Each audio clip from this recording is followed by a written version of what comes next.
The jungle of New Guinea seemed to swallow sound itself. August 18, 1943. Sergeant Mitchell Page Jenkins of the 1st Marine Division peered through the tangle of vines and broad-leafed plants, his breath coming in careful, measured intervals. The humidity pressed against his skin like a hot, wet blanket as sweat trickled down his temples. He could taste the metallic hint of fear at the back of his throat, but his hands remained steady on his Springfield M1903A1 rifle. 300 yards ahead, Japanese snipers had been systematically eliminating anyone who moved along the ridge that led to the American position. 4 Marines had already fallen this morning. "Sir, they've got that whole approach zeroed in," Jenkins whispered to Lieutenant Harold Fitzroy, who crouched beside him. "We can't advance through that killing zone, not the way Command wants us to." The lieutenant's face hardened. "Those are our orders, Jenkins. We move up that ridge in 30 minutes. Jenkins swallowed hard, his eyes scanning the dense canopy across the valley. Standard doctrine called for snipers to operate from concealed ground positions, but something about the angle of fire, the way the Japanese marksmen seemed to disappear after each shot. "Sir, they're not on the ground," he said, his voice barely audible. "They're in the trees, and that's where I need to be." Fitzroy's eyes narrowed. "Absolutely not. Marine snipers operate according to protocol.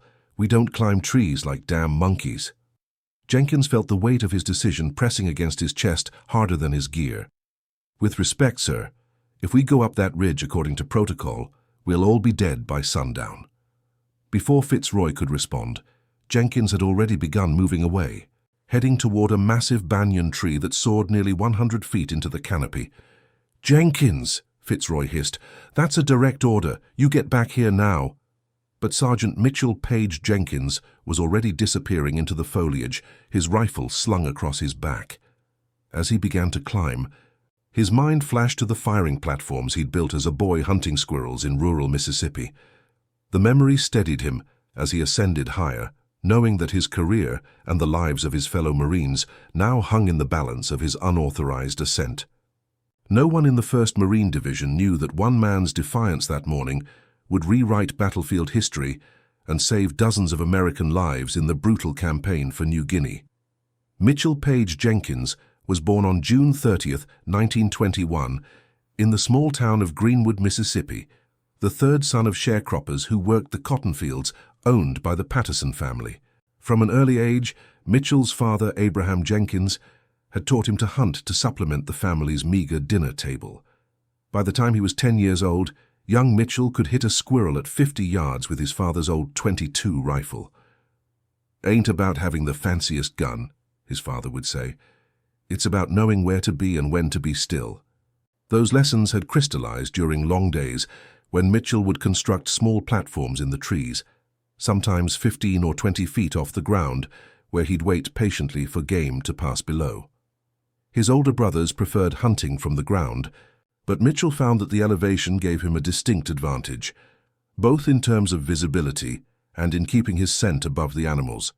His childhood wasn't easy.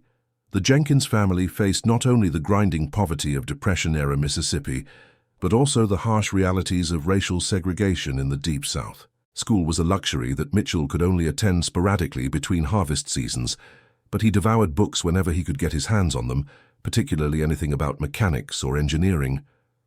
"That boy's got a mind like a steel trap," his mother would proudly tell the neighbors, "always figuring out how things work, how to make something better." By his 17th birthday, Mitchell had grown into a tall, lean young man with unusually steady hands and sharp eyes. The local doctor had once commented that Mitchell had the most remarkable visual acuity he'd ever tested, able to read the bottom line of the eye chart from twice the standard distance. But opportunities for a young black man in Mississippi remained severely limited, and Mitchell knew it. When war came to America on December 7, 1941, Mitchell was 20 years old and working as a mechanic's assistant in a garage in Jackson. The owner, Mr. Calloway, had recognized Mitchell's talent for troubleshooting and had taken a risk hiring him despite complaints from some white customers. The day after Pearl Harbor, Mitchell stood in line at the recruitment office, only to be told that the Marine Corps did not accept colored applicants. The policy stung, but it wasn't surprising. He enlisted in the Army instead, where he was assigned to a segregated support unit. He had no idea that soon a presidential order would change everything, and those hunting skills learned in Mississippi trees would soon become the difference between life and death for dozens of men. In June 1942, President Roosevelt issued Executive Order 8802, which prohibited racial discrimination in the defense industry and government. While this didn't immediately integrate the armed forces, it did create pressure for all branches to begin accepting black recruits. Later that summer, the Marine Corps reluctantly began accepting its first black Marines, though they were trained separately at Montford Point Camp, a segregated facility near Camp Lejeune in North Carolina. Jenkins, still in the Army but having demonstrated exceptional marksmanship, applied for transfer as soon as he heard that the Marine Corps had opened its doors. His shooting scores had caught the attention of several officers, and with the war intensifying in the Pacific, the need for skilled marksmen outweighed other considerations. His transfer was approved in November 1942. At Montford Point, Jenkins and other black recruits faced grueling training and persistent discrimination. Drill instructors pushed them beyond normal limits, seemingly intent on proving that they couldn't measure up to white Marines.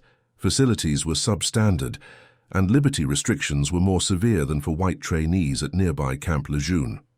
"They expect us to fail," Jenkins told his bunkmate one night after a particularly brutal day of training, "but that just means we've got to be twice as good." And Jenkins was good, especially on the rifle range. During qualification, he shot a perfect score, something only 3 other trainees in the entire camp had managed that month. The range officer, a crusty gunnery sergeant named Magruder, had stared at Jenkins' target in disbelief. "Where'd you learn to shoot like that, recruit?" he demanded. "Squirrels, sir," Jenkins had replied. "Mississippi squirrels are mighty small targets." Magruder had almost smiled, almost. "Well, the Japanese are bigger than squirrels, but they shoot back. Remember that." Jenkins' exceptional marksmanship earned him additional training. While most of the Montford Point Marines were being assigned to defense battalions or ammunition companies, segregated units typically kept away from frontline combat, Jenkins was selected for specialized sniper training, a rarity for black Marines at the time. The sniper instructor, a battle-hardened lieutenant named Harrington who'd fought at Guadalcanal, approached training with a cold pragmatism that transcended race. "I don't care if you're purple with yellow polka dots," he told Jenkins on the first day. "If you can put rounds on target, you'll save Marine lives. That's all that matters to me." During those 8 weeks of intensive training, Jenkins absorbed everything, calculating windage and elevation, reading terrain, camouflage techniques, and patient observation. But he never mentioned his childhood tree platforms. Marine snipers operated according to doctrine, which meant shooting from concealed positions on the ground. His unorthodox ideas would have been dismissed immediately. When he finally shipped out to join the 1st Marine Division in the South Pacific in early 1943, Jenkins was one of fewer than 20 black Marines who had completed sniper training.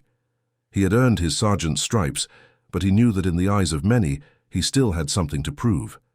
As he boarded the transport ship in San Diego, an officer stopped him. "Sergeant Jenkins," the captain said, reviewing his papers, "says here you qualified expert on every weapon they put in your hands." "Yes, sir," Jenkins replied, standing at attention. "Good. Where we're going to need every marksman we can get." The captain handed back his papers. "The Japanese in New Guinea. They're like ghosts in those jungles. Here 1 minute, gone the next." Jenkins nodded, thinking of the Mississippi woods of his youth. "Sir, ghosts still bleed when you find them." He had no inkling then that his greatest test would come not from the enemy, but from the rigid military doctrine that failed to account for the unique challenges of jungle warfare.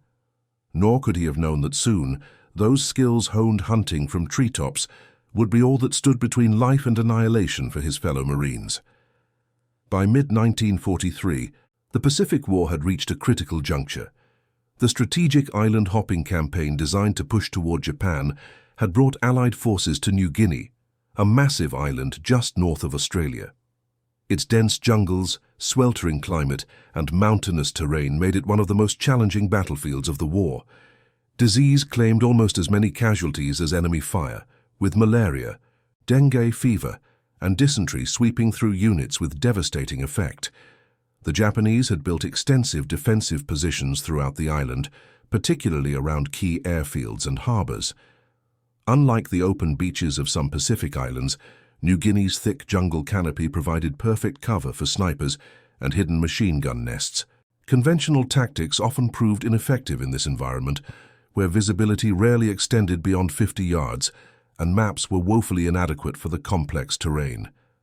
For the Americans, taking New Guinea was essential to General MacArthur's strategy of approaching Japan through the Philippines. "I shall return," he had famously promised after being forced to evacuate the Philippines in 1942.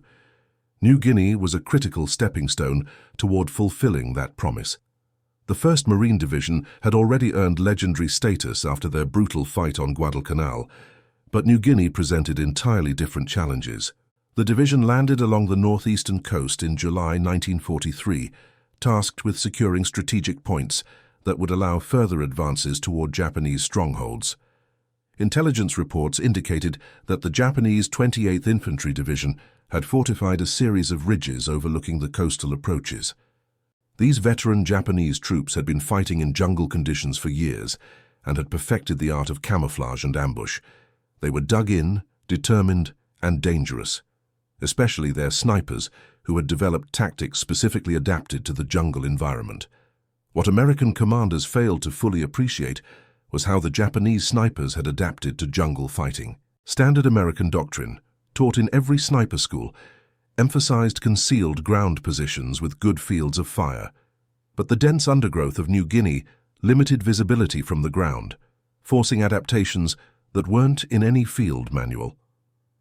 By the time Sergeant Jenkins and his unit moved into position near the Torricelli Mountains on August 15, 1943, the campaign had already claimed hundreds of American lives. The 1st Marine Division was ordered to secure a series of ridges that would provide access to Japanese airfields further inland. What should have been a straightforward advance had turned into a nightmare of hidden enemies and devastating ambushes. Colonel Lewis Puller, the legendary chesty Puller who commanded the 1st Regiment, had gathered his officers for a briefing the night before Jenkins' fateful decision. "Gentlemen," Puller said, his face illuminated by a shielded lamp in the command tent, "our intelligence indicates approximately 200 Japanese defenders dug into these ridges." He pointed to a map spread on a makeshift table. "They're well supplied, well positioned, and they've had months to prepare. But we're Marines, and we're going to take that ground." Lieutenant Fitzroy had raised his hand. "Sir, we've lost 17 men to snipers in the past 3 days, all along the same approach. Request permission to send a recon team to locate those firing positions before we advance." Puller had considered this for a moment. "Request denied, Lieutenant. We don't have time. Command wants that ridge secure by tomorrow evening. You'll advance as planned at 0900 hours." The orders were clear. Advance up the ridge using standard fire and maneuver tactics, with 3 platoons moving in coordinated bounds while supporting fire from machine guns suppressed enemy positions. It was textbook Marine Corps doctrine, proven effective on dozens of battlefields. But New Guinea wasn't a textbook battlefield, and the Japanese defenders weren't fighting by any book the Marines had studied. What the Americans didn't know was that the Japanese force they faced wasn't the 200 defenders intelligence had estimated, but closer to 350, including a specialized group of 35 snipers who had been specifically trained for jungle operations. These marksmen had developed a tactic rarely seen before. They operated from carefully constructed platforms high in the jungle canopy, where they had superior visibility while remaining virtually invisible from below. From these elevated positions, they could observe American movements across the ridge approaches and deliver devastating fire from unexpected angles.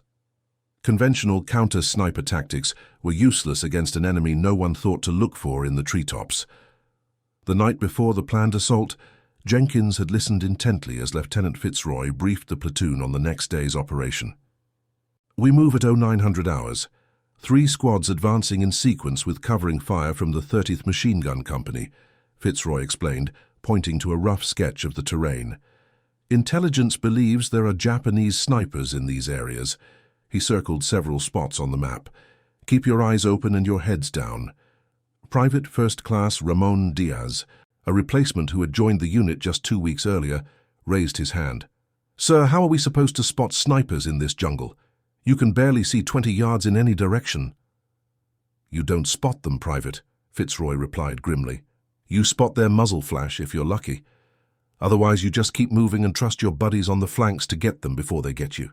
Jenkins had remained silent during the briefing, but as the men dispersed to prepare their gear, he approached Lieutenant Fitzroy privately.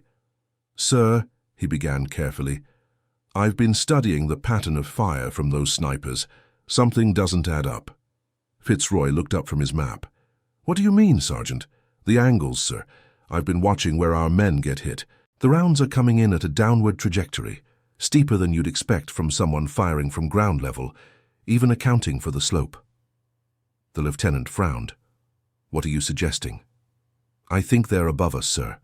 In the trees. That's why we can't spot them, and that's why our counterfire isn't effective." Fitzroy had dismissed the idea with a wave of his hand. "That's not how snipers operate, Sergeant. The Japanese follow the same basic tactical doctrine we do. Tree shooting is unstable and limits mobility.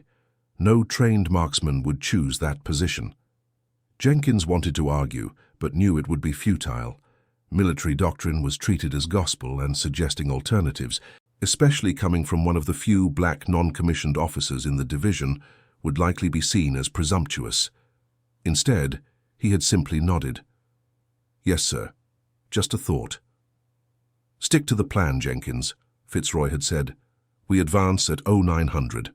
That night, as rain pounded the jungle canopy and dripped through to the Marines huddled below, Jenkins lay awake, turning the problem over in his mind.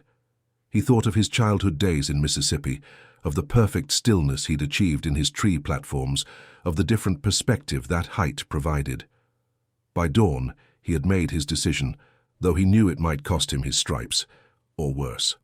As the first hint of daylight filtered through the dense foliage on August 18, 1943, the Marines of 2nd Platoon prepared for their advance. The ridge before them seemed quiet, almost peaceful in the early morning light. Birds called from the canopy, and insects buzzed incessantly around the men's sweat-soaked uniforms. Jenkins checked his Springfield rifle one last time, ensuring the scope was properly secured and the action was clean despite the omnipresent jungle moisture. Next to him, PFC Diaz fidgeted nervously with his M1 Garand. "First time in the real thing?" Jenkins asked quietly. Diaz nodded, his young face tense. "Trained for beaches and open country. Nobody said anything about fighting ghosts in a green hell." Jenkins studied the young Marine. Diaz couldn't have been more than 19 years old. With a thin mustache that looked like it had just recently filled in, he had a picture of a pretty dark-haired girl tucked in his helmet band. A sister, girlfriend, or wife, Jenkins didn't know. "Listen," Jenkins said. "Stay low, move when the sergeant tells you, and watch the trees." "The trees?" Diaz looked confused. "Just trust me. Don't just scan the ground. Look up." Lieutenant Fitzroy moved among the men, checking equipment and offering last-minute instructions. When he reached Jenkins, he paused. "Your job is to spot and eliminate any snipers targeting our advance, Sergeant. Standard counter-sniper protocol. Understood?" "Yes, sir," Jenkins replied, knowing already that he would be disregarding that order as soon as the lieutenant moved out of sight. At precisely 0900 hours, the first squad began moving up the ridge, using the sparse cover provided by rocks and vegetation. Jenkins hung back, watching intently for any sign of enemy activity. For 5 minutes, the advance continued without incident. Then suddenly a shot rang out, followed quickly by another. 2 Marines went down, one clutching his throat, the other hit in the center of his chest. "Sniper!" someone shouted, and the Marines dove for cover, returning fire blindly into the jungle. Lieutenant Fitzroy crawled to Jenkins' position. "Can you see where it's coming from?" Jenkins scanned the opposite tree line, looking not at the ground but up into the canopy. For a moment, he thought he caught a glimpse of something, a slight movement about 60 feet up in a large banyan tree. "I think so, sir, but I need a better vantage point." Before Fitzroy could respond, 3 more shots cracked through the humid air, and another Marine fell. The Japanese snipers were picking them off with methodical precision. seemingly immune to the return fire being directed at ground level. It was at that moment that Jenkins made his fateful decision, slipping away from the main unit and heading toward a massive banyan tree that stood behind their position. As he began his unauthorized climb, he knew he was violating direct orders and established doctrine. If he survived, he might face a court-martial. If his hunch was wrong, he'd be abandoning his unit during combat, one of the most serious offenses in military law. But something deep in his gut told him he was right. And if he was, the lives of dozens of Marines hung in the balance. The climb was arduous, made more difficult by the need to keep his rifle from snagging on branches and vines. Jenkins moved carefully, testing each handhold before committing his weight. The banyan's extensive aerial root system provided natural handholds, and years of climbing Mississippi oaks and hickories had taught him how to distribute his weight effectively. 50 feet up, he found what he was looking for, a natural platform formed by several large converging branches, partially concealed by foliage, but offering a commanding view of the ridge and the opposing jungle. He settled into position, wiping sweat from his eyes, and carefully unslung his rifle.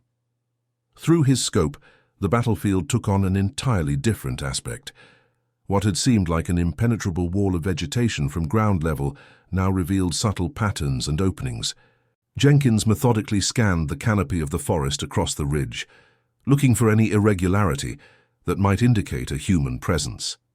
There, about 60 degrees to his right, approximately 300 yards away, something didn't match the natural patterns of the foliage. Jenkins adjusted his scope, focusing carefully. A platform similar to his own had been constructed, where several branches of a large tree intersected, partially hidden by strategically placed foliage. And on that platform lay a Japanese sniper, his rifle trained on the ridge where American Marines were still pinned down. Jenkins took a deep breath, calculating distance, wind, and the slight drop that gravity would impose on his bullet over that range. He exhaled slowly, then held, squeezing the trigger with deliberate pressure. The rifle kicked against his shoulder, the report echoing through the canopy. Through his scope, he saw the Japanese sniper jerk once, then go still. One down. Jenkins shifted position slightly, scanning for additional targets. Now that he knew what to look for, other platforms became visible to his trained eye. There, 70 yards to the left of his first target, another sniper nest. And beyond that, another. The Japanese had created an interlocking field of fire from the canopy, invisible to anyone operating according to standard ground-based tactics. For the next 20 minutes, Jenkins worked methodically, identifying and eliminating Japanese snipers one by one. Each shot required careful calculation and perfect execution. Between shots, he would change his position slightly on the platform to avoid giving away his location from muzzle flash or movement. On the ground, the Marines of 2nd Platoon were initially confused by the sound of a rifle firing from behind and above them. Lieutenant Fitzroy scanned the area, trying to locate the source of the shooting. "Is that one of ours?" he asked the radio operator beside him. "I think it's Jenkins, sir," the radio man replied. "I saw him heading toward that big tree behind us about 20 minutes ago." Fitzroy's face darkened with anger. "Damn it, he's disobeyed a direct order." But before he could say more, they noticed something remarkable. The deadly accurate Japanese sniper fire that had pinned them down was diminishing. One by one, the enemy firing positions were falling silent. PFC Diaz, who had been hugging the ground beside a fallen log, raised his head cautiously. "Sir, I think whatever Jenkins is doing, it's working. The Japs are dropping like flies." Fitzroy watched in disbelief as the situation transformed. After 10 minutes without taking any casualties, he made a decision. "First squad, prepare to advance," he ordered. "Second squad, covering fire." The Marines moved forward cautiously at first, then with growing confidence, as they realized the Japanese snipers who had terrorized them were being systematically eliminated. From his elevated position, Jenkins continued his methodical work, identifying and neutralizing one enemy position after another. 2 hours into the operation, Jenkins had confirmed 17 enemy snipers eliminated. His position in the canopy gave him the same advantage the Japanese had been exploiting, but with one crucial difference: Jenkins was a better shot. His childhood experiences had taught him how to maintain perfect stillness on an elevated platform, how to account for the different ballistics of shooting from height, and how to remain invisible among the foliage. The tide of battle had turned completely. What had begun as a potentially devastating ambush had transformed into an American advance. Lieutenant Fitzroy's platoon, followed by the rest of the company, pushed forward and secured the ridge by mid-afternoon, suffering only minimal additional casualties. As the Marines consolidated their position, Jenkins remained in his tree, continuing to scan for threats. Around 1600 hours, movement caught his eye. A group of approximately 10 Japanese soldiers attempting to flank the American position from the east, using a draw that wasn't visible from the ridge. Jenkins keyed the small radio he carried. Sierra 1 to Blue Leader, enemy movement your east flank, draw at coordinates Tango 7. Approximately 1 squad strength, moving toward your position. Fitzroy's voice crackled back. Copy Sierra 1, can you engage? Affirmative, Jenkins replied, already adjusting his aim. The Japanese soldiers, moving in single file through the undergrowth, had no idea they were under observation. Jenkins began engaging the last man in the formation, then worked his way forward. By the time the Japanese realized they were under fire, 5 of their number had fallen. The others scattered, but Jenkins' elevated position gave him a decisive advantage. Within minutes, the entire enemy squad had been neutralized. By sunset, when Jenkins finally descended from his perch, the confirmed count of enemy soldiers he had eliminated stood at 27, most of them snipers who had been using the same elevated tactics he had adopted. As he approached the command position established on the ridge, Jenkins braced himself for the reprimand he expected. Lieutenant Fitzroy stood waiting, his expression unreadable. "Sergeant Jenkins reporting, sir," he said, coming to attention despite his exhaustion. Fitzroy was silent for a long moment. Finally he spoke. "You disobeyed a direct order, Sergeant." "Yes, sir, I did." "You abandoned your assigned position without authorization." "Yes, sir."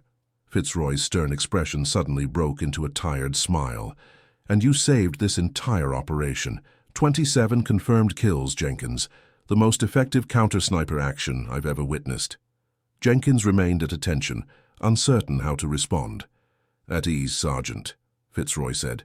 "Colonel Puller wants to see you, and for what it's worth, I'm recommending you for a Silver Star." The meeting with Colonel Puller was brief but consequential. The legendary Marine officer listened intently as Jenkins explained his reasoning and described the Japanese sniper tactics he had observed. "So you figured they were in the trees because of the angle of fire?" Puller asked. "Yes, sir. And because we couldn't spot them despite clear fields of fire. They had to be above our line of sight." Puller nodded thoughtfully. "And you learned this tree-climbing business hunting squirrels in Mississippi?" "Yes, sir. My father taught me.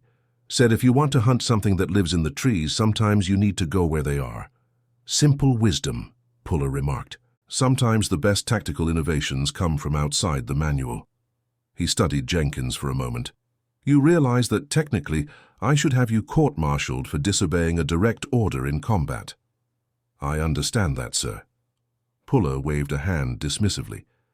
"But I'm not going to do that. Instead, I want you to train a dozen other snipers in these techniques. We've been fighting the Japanese on their terms. It's time we adapted." "Sir?" Jenkins was stunned. "You heard me, Sergeant. Starting tomorrow, you're going to create a special sniper section. Elevated firing platforms, counter-sniper operations, the works. Lieutenant Fitzroy will assist you with whatever you need." "Yes, sir. Thank you, sir."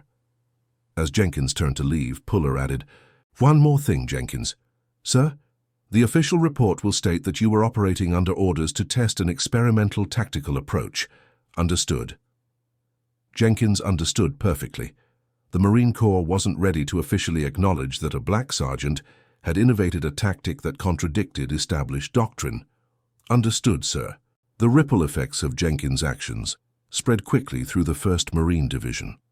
Within days, he had established a training program for selected marksmen, teaching them the techniques of canopy combat.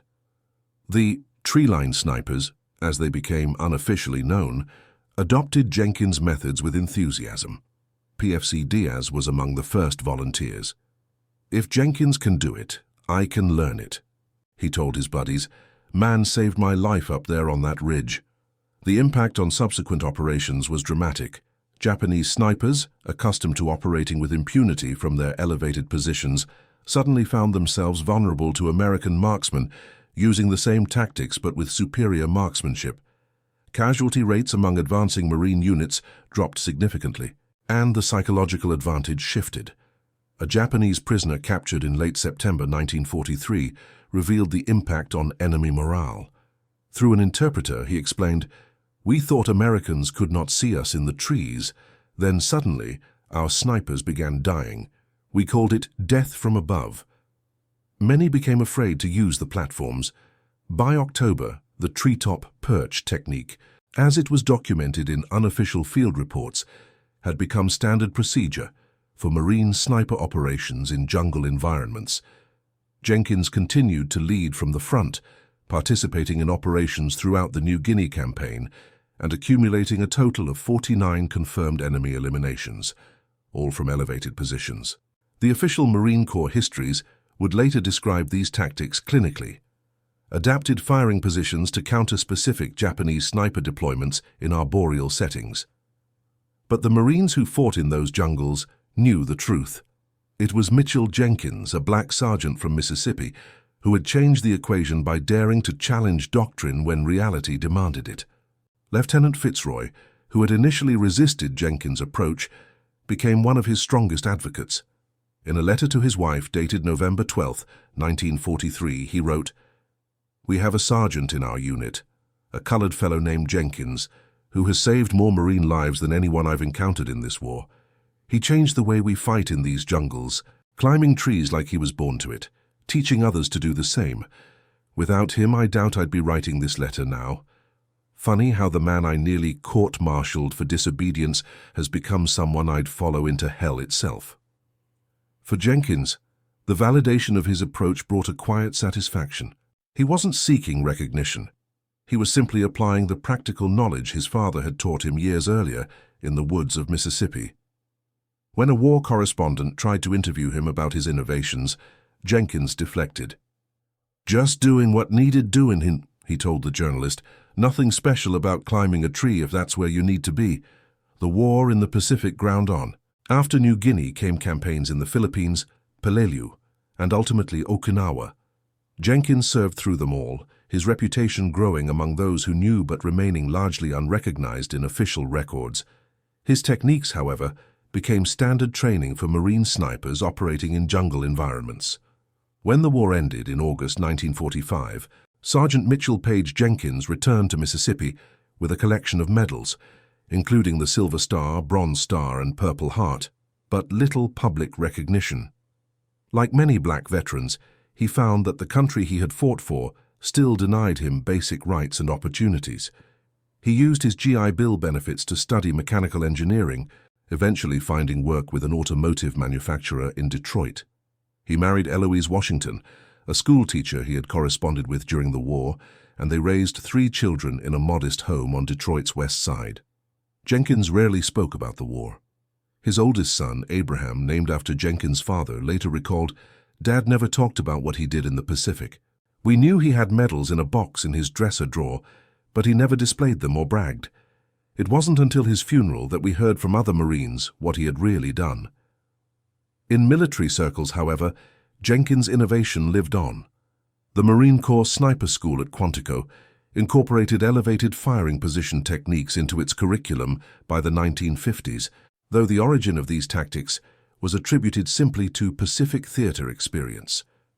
During the Vietnam War, when American forces again faced jungle combat, the tree line tactic was rediscovered and deployed, saving countless American lives. In 1972, nearly 3 decades after his actions in New Guinea, Jenkins received an unexpected letter from the Marine Corps Sniper School at Quantico.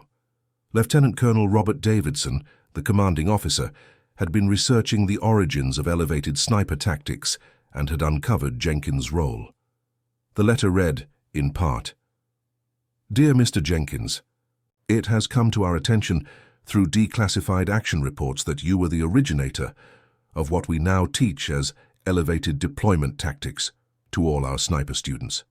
Your innovations in New Guinea have become a cornerstone of modern sniper doctrine. We would be honored if you would consider visiting our facility to speak with our instructors and students about your experiences. Jenkins, then 51 years old and supervising an assembly line at Ford, initially declined, but his wife persuaded him that it was important for the full story to be told. In May 1972, he visited Quantico, where he was received with honors that had been long delayed.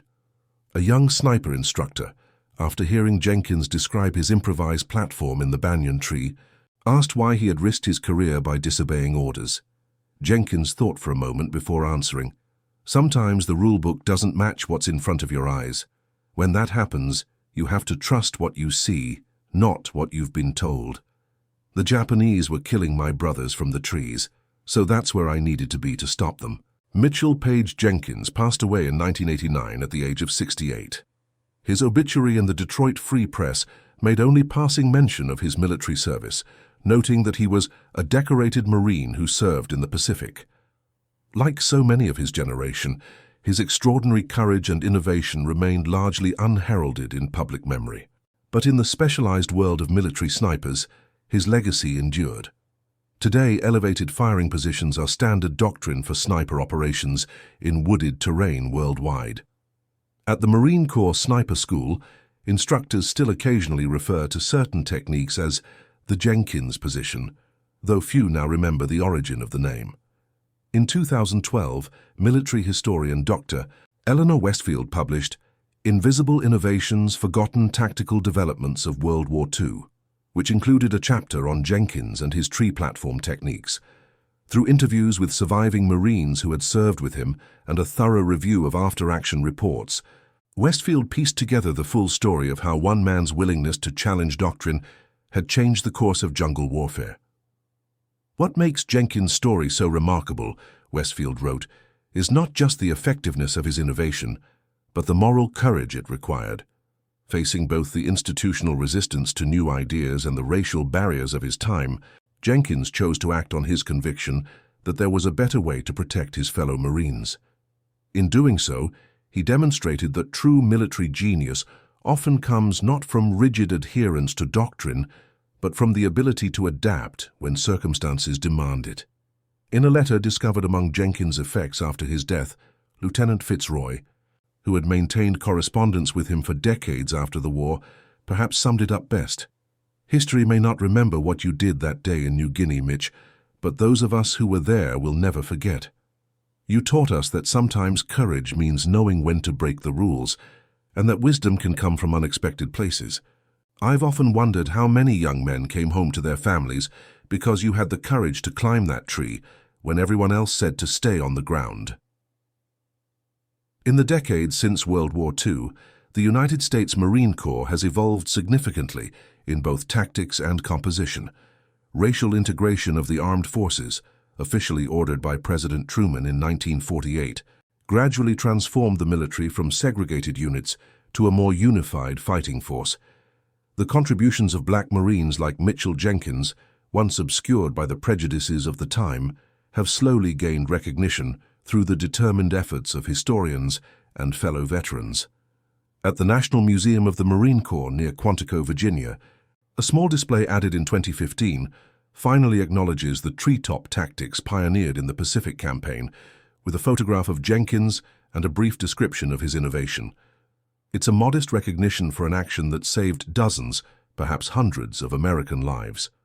Dr. James Hendricks, Jenkins's grandson, who serves as a professor of military history at Howard University, has worked to ensure his grandfather's contributions aren't forgotten. What's remarkable about my grandfather's story isn't just what he did, but when he did it, Hendricks explained in a recent interview. This was 1943. The military was still segregated. Black Marines were still fighting for basic respect, let alone recognition for tactical innovations. Yet in that moment of crisis, when lives were on the line, he chose to act on what he knew was right, regardless of the potential consequences to his career.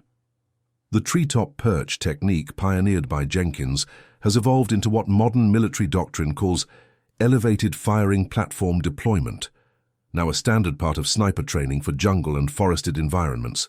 The core insight that sometimes the best way to counter an enemy is to adopt and improve upon their own tactics remains as valid today as it was in the jungles of New Guinea.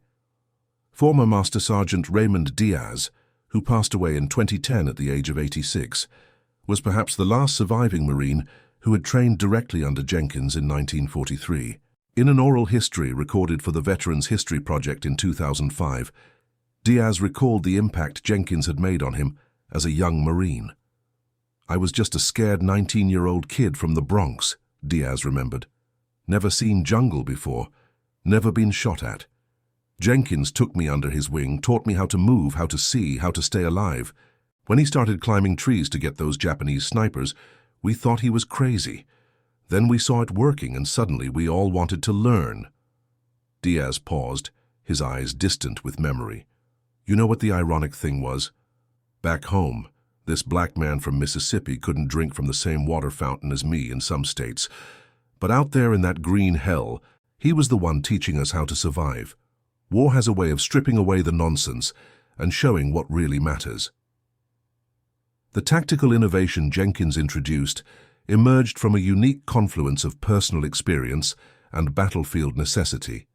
His childhood hunting techniques, developed for practical survival in rural Mississippi, proved perfectly adapted to the challenges of jungle warfare.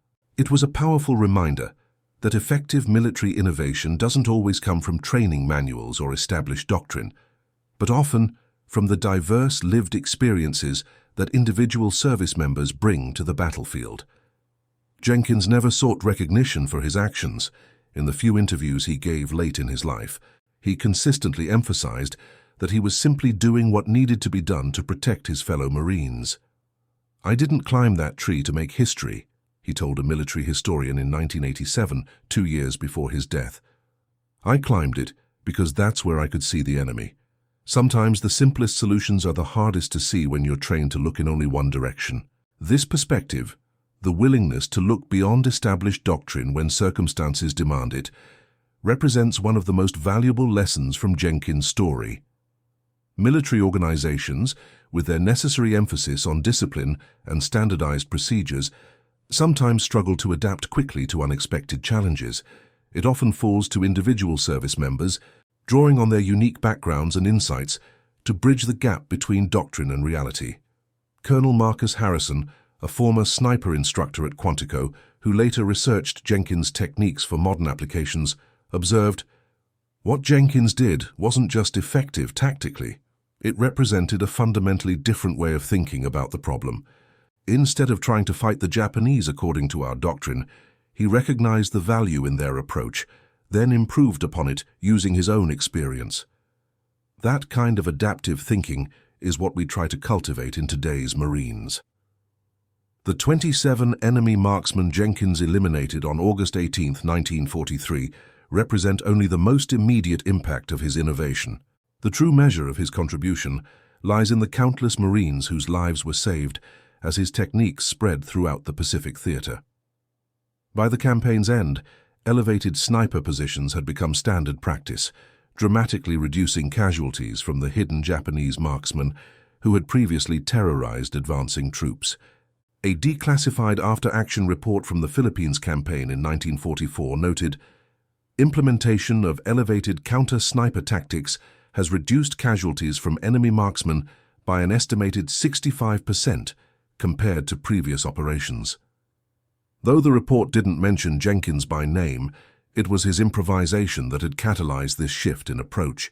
For the Japanese forces, the sudden American adoption of their own tactics created a significant psychological impact. A captured Japanese officer's diary, found during the Leyte campaign, contained this telling entry. "The Americans have learned to fight like ghosts in the trees. Our snipers no longer feel safe. The hunters have become the hunted." Perhaps the most poignant testimony to Jenkins' impact came in the form of letters he received decades after the war. In the 1970s and 80s, as veterans organizations helped former Marines reconnect, Jenkins began receiving correspondence from men who had served in the Pacific theater. "You wouldn't remember me," one letter began, "but I was a replacement who joined Fox Company in November '43. The first thing our sergeant told us was to learn the Jenkins method if we wanted to stay alive in sniper country. I made it home to my family because of what you taught those who taught me. Thank you isn't enough, but it's all I have to offer.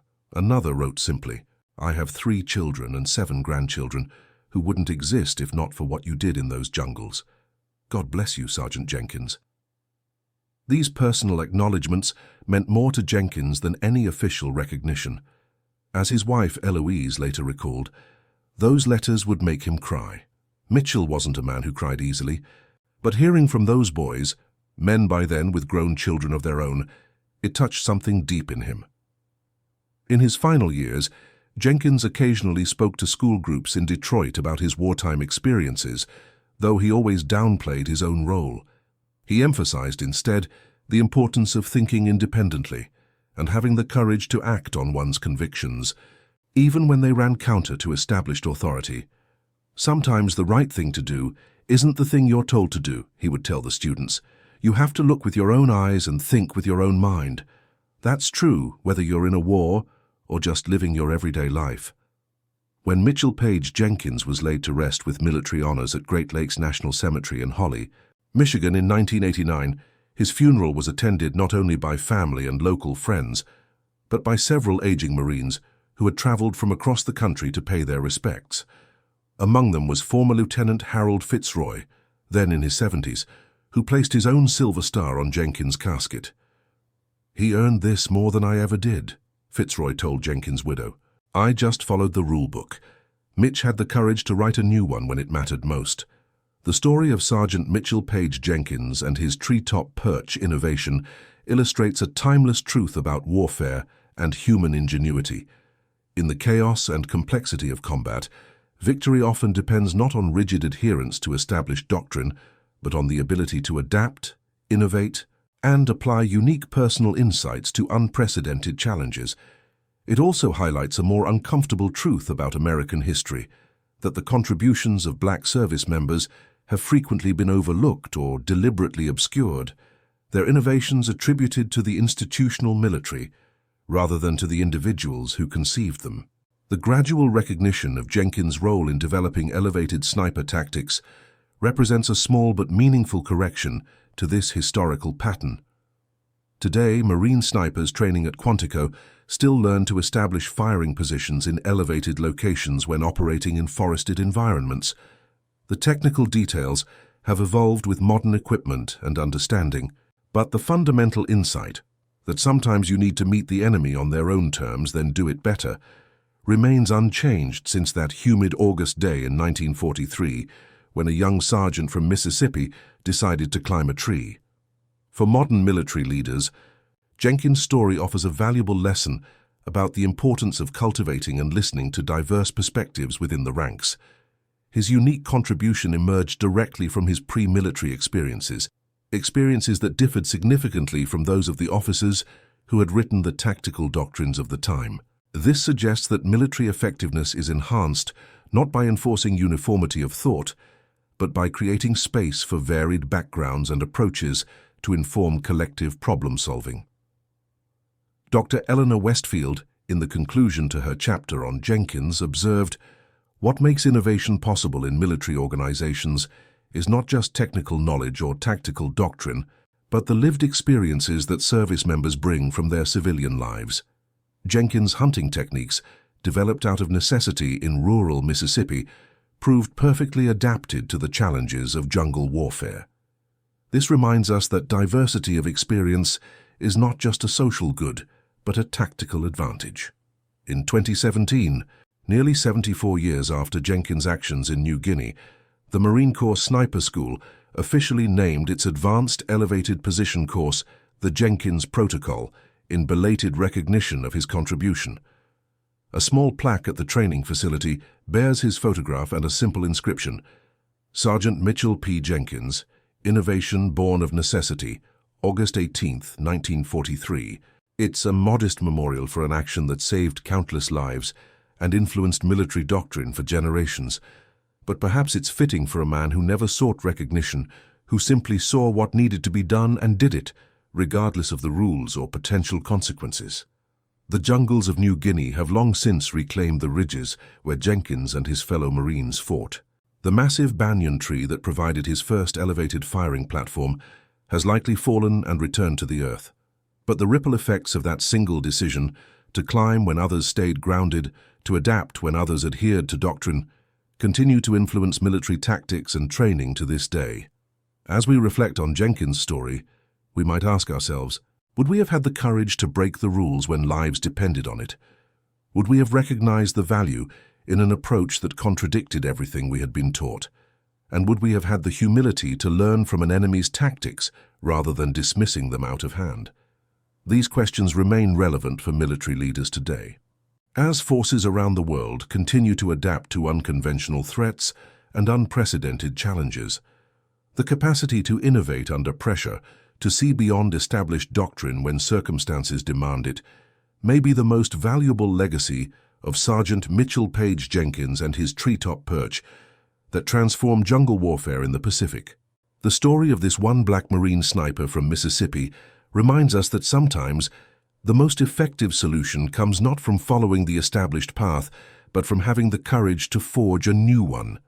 In war, as in life, the ability to adapt and innovate often makes the difference between failure and success, or between life and death. Share this video if you believe more people should know about the unsung heroes who changed the course of history through their courage to think differently when it mattered most.